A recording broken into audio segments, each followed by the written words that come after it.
So, so, Mr. Yes, Sean, it's so beautiful to see you today. How are you? I'm highly favored and greatly blessed. Oh, okay. So, our topic today is fight or flight or empowered. Ooh, I like that. Yes, I'm well versed in fight or flight. I'm working on empowered. I think you're the most empowered person. That is so shocking to hear that. Like you are so empowered. That's really that's really surprising. I have many more years of fight and flight expertise. Mhm. So, yes, so we're going to learn how some helpful ways to get out of that fight or flight and explore different ways of experiencing life that can be empowering and freeing. I think one of the most interesting ideas is that we can walk around in this state of kind of constantly evaluating everything in terms of what is the safest and not ever really realize that what we're doing is staying in this state of feeling protected, that fight or flight feels good. That it actually gives us we're not actually empowered, but we feel empowered. We think we're empowered because we have this list. We have the list. These are the things, these are the rules. This is what I stick to. This is what I can do. This is what I can control and everything else is out of here. And all possibilities are not on the menu. Only the things that we have completely decided we're in control of and completely decided are safe are our menu of options. And I think we sometimes we have this idea that to be in fight or flight, you have to be sweating or you have to be shaking or you have to be unable to eat because your stomach hurts so much. But that actually just being in that place of constantly evaluating everything from a term of safety is truly this is the ground floor of fight or flight, and that to get off that floor, get on the elevator and go someplace else and find out that there are other options is can be very difficult, can be very challenging. I think one thing that has helped me out a lot is recognizing that as I take risks, there's also a degree of safety that is included with that. So I don't have to work overtime to be safe. I don't have to um, stay in that comfort zone to create that safety. That the new experience comes with safety because of how it's designed. And as I get to understand how it's designed, then I act in a way that becomes more safe. Does that make sense? I love that. We've talked many times about safety, and I think it's really beautiful the idea that um, that faith allows us to have that. That when we have faith in the goodness of the universe and the goodness of the powers around us, and even ourselves, our own nature, that suddenly safety is a part of our it's a part of our toolbox that we always can access. And it will include skills that we're already good at and new skills that we will acquire. And within that, we have to activate them by stepping out into that faith. Whether we're asking our angels for assistance or other people around us, um, that those resources come from taking that leap of faith, that first step. So I think it's interesting how our comfort zone can create that fight or flight Mm. that are that my wait for the words to come. It's like if I am not willing to take the risk and step out into that faith to take that next step, then that comfort zone can never expand into new territory. That is so accurate. I remember many times us discussing sort of the different layers and levels of progress as we sort of leave victimhood. And I think this is definitely one of those points where your comfort zone is important. Your comfort zone is a functional, important, beautiful thing. And then it becomes a detriment. And then we have to go on to the next level and say, "Yes, I've got that. Yes, this is good." And it's not enough. And I want more. And and when I push myself and when I expand and when I grow into a new zone and have faith that this is going to be safe, that comfort zone can grow. And suddenly empowerment is fun and enjoyable and yummy instead of being really frightening or icky. Yeah, it's like if we stay in what is familiar, then we start to decrease our brain's ability to function. It Mm. starts going off of old patterns. And we create a spiritual dilemma, which eventually works its way into our habits and our practices. And so, if we can clear it up in that spiritual domain, then our thoughts can lead us in new directions. And we're not perseverating or focusing on fear or anxiety or worry. We can use that brain power in exploring new territory. I love this. I love the idea that um, that fight or flight kind of is someplace that, despite, we work on getting our empowerment online, we work on getting that comfort zone to expand and grow, and we're moving into new territory, and somebody says something to us, and bam, we get triggered. We're back in that spot again, and we're feeling it all over again. We're feeling that this is the reason that I stayed in that closet. I am not doing the right thing. Something is terribly wrong, right? We can get hijacked, right? I was talking to somebody who called it the amygdala hijack. Mm, That fear part of the brain grabs us and goes, "Oh, this is why I told you never to leave. This is why I told you never to leave that tiny little list. This is why we have the list because of this experience that we've had before. We know what's going to happen and it is awful and we can't handle it, right? Whatever it is, we have this previous script written that says how this is going to come out, what we do, which doesn't work, and we know it doesn't work. And this is we're creating a disaster. yeah, well stated. Have you ever played that game of tag where there's a safe base that you can come back and touch, and then you're safe from being becoming it, or becoming the chaser instead of the chasee?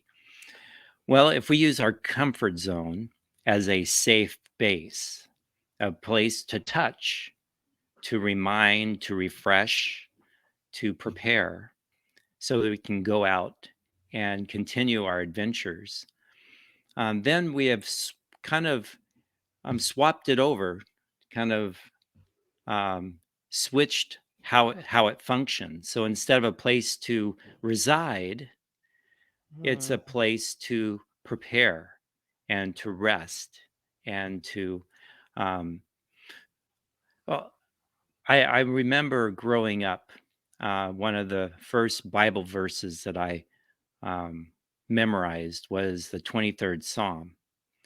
And it talks about that um, He leadeth me beside the still waters. He restoreth my soul. I know there's something that comes before that. I forget my memory. um, but there's that rest and preparation that comes first, and then the action. And that time of repose is a time to be inspired, to explore, and use um, our spiritual awareness, our thoughts, and our ability to consider and to reason, and then move into the activity. So we're using that silence and stillness as a way to prepare. I love that. I love that. Many times the angels have talked to me about that, how when we're really feeling tense or um, planning something, when we're not in the space of actually doing the thing that's coming and we're looking at it and possibly we could be in that space of being triggered in fear, right? Or we can be in what you're describing, right? The angels have always said to me, watch out, you know, that time you're creating whatever's going to happen. We're not sitting there worrying. We're creating what we're worried about. And so for us to get out of the pattern of worry and change that comfort zone from being the beat up zone, right? Because because when that thing when the amygdala sends us back to our comfort zone, shivering and scared, it's easy for that to turn into the beat up zone, right? All of a sudden it could be, this is why you're supposed to stay there. I made such a huge mistake. What am I thinking? Right? Instead, this is our time to prepare. And Hmm. that's authoring, just like writing a book, just like writing a story. I am now writing the script for what will happen. And this is so essentially true. This is like the bottom line of what self-care is, recognizing that that beat up session is the script for what's going to happen. That if I write something beautiful, no matter how ridiculous it might sound, that is the new script for what's going to happen for me in the future. Oh, that's beautiful. I like that a lot. You know, if we use the different stages of, we have being a victim, a survivor, and thriving, and by turning that into something that is cyclical, that means that I can be a victim one moment to understand the impact that life is having on me at this moment.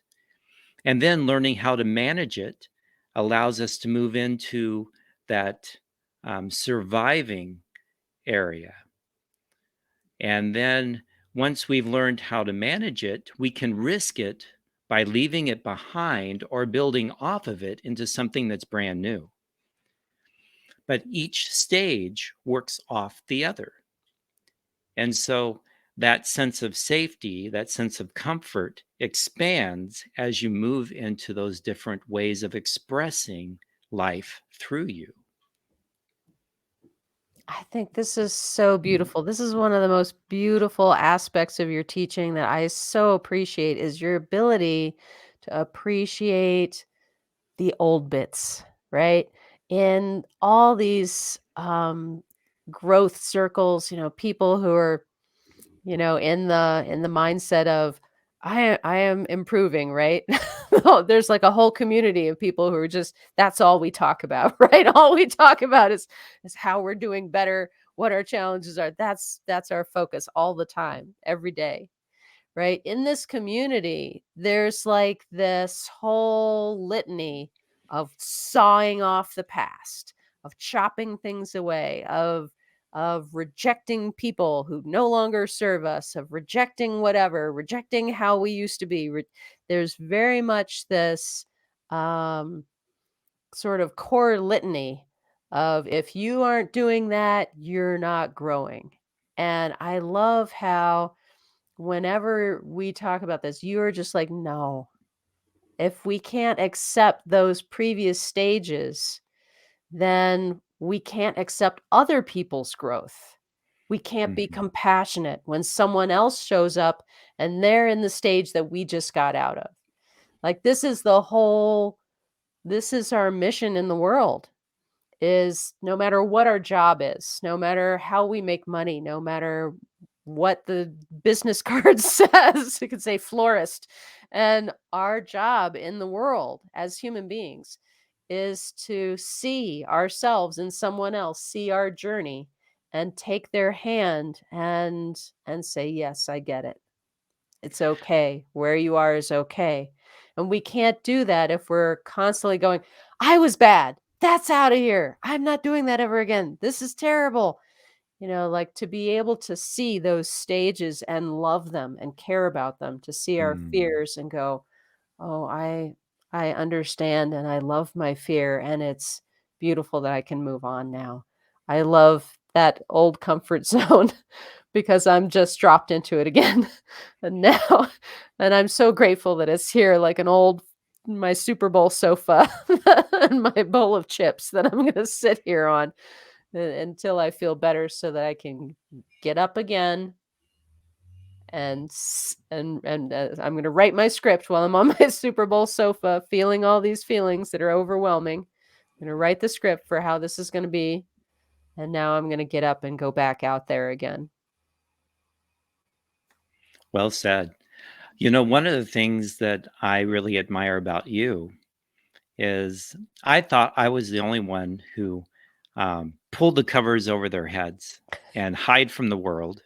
And it was so refreshing to be able to hear that that is part of your routine, is to be able to gift yourself with that space to hide, to not face the world today.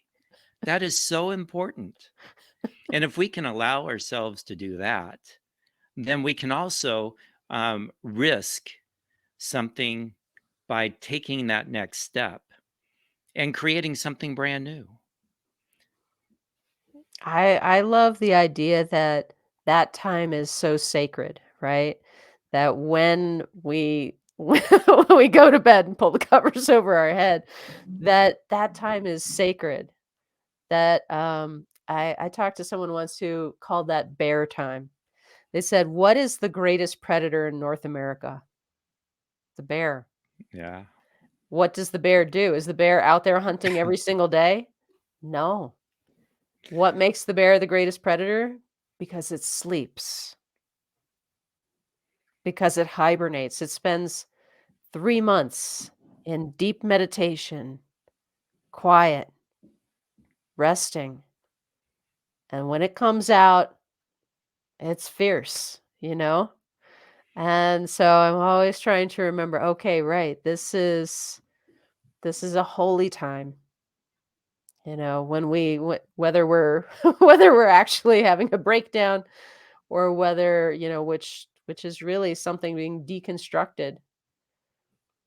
Exactly. I mean, that is exactly what we're talking about, right? When we've made some big step, we've come out of our comfort zone, we took the big risk, we got some kind of rejection or some kind of experience of failure, which is what life is, right? It's 50%. It's two sides of the coin. So we go have our breakdown, whatever, and we're seeing all these information that has to fall apart, Hmm. has to come to pieces so that we can come up with a new solution, a new way of handling this so that we can sit there and write the script. This is how I'm going to handle it next time. This is what I'm going to do next time because everything is fine and I'm going to do great.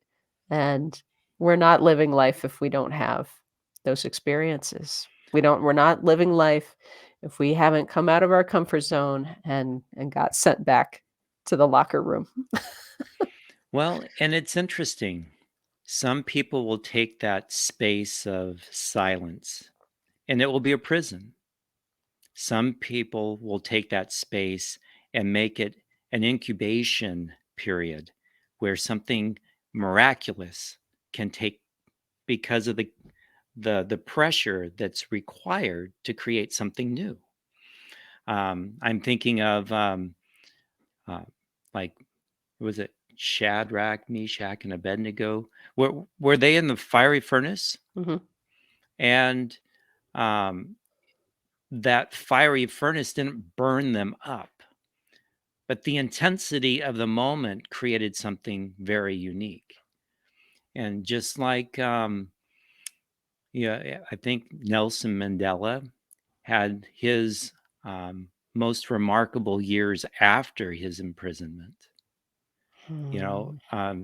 Viktor Frankl, he wrote his best book while enduring the Holocaust. Yeah.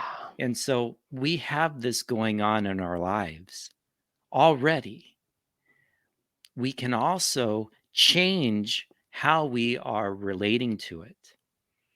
And as I change or role play something different with it, then it can miraculously morph into something that um, requires that step of faith to activate it. This leads into another topic, and I'm going to go ahead and sort of plant the seed for it for our next broadcast because this sort of leads into the idea of appreciating things that maybe our logic tells us we cannot appreciate. That when we appreciate those things, that we actually are hooking into a whole stream of reality that we don't realize is there. Is optimism actually truth? Is optimism actually the nature of reality? And therefore, when we become optimists, all these avenues open up to us because we're actually being aligned with what the universe really is, the true nature of the universe. I don't think I've used that word before, optimist. That's fun. I'll have to explore that. Um, One of the things that I would like to use as an example is how we grieve. And if we can use that appreciation for the impact of someone's life and it being gone, Mm. and that pure expression of, of loss and of pain and of suffering can really provide a stable platform for others that are grieving too. And so by using that appreciation, we can make use of those emotions and really dig deep into the value of going through those moments together. And this leads into our grief group, the Compassion Speak Grief Group, which is a group on Facebook. Please join us. That is the work that happens there. And Healing Waters for Empaths is very much these discussions.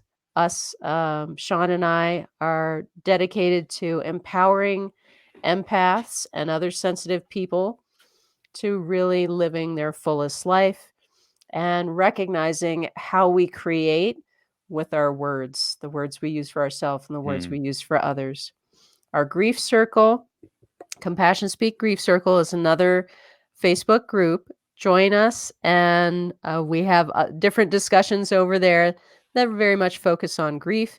And it's really an opportunity for people who are experiencing grief or who have recovered from grief to share with each other in a way that is empowering, that is healing, and that deeply creates meaning for people who have experienced the kind of pain that we say is unparalleled, losing children, losing family members, losing loved ones in a way that we feel like we're changed forever, and we may feel like we might never recover.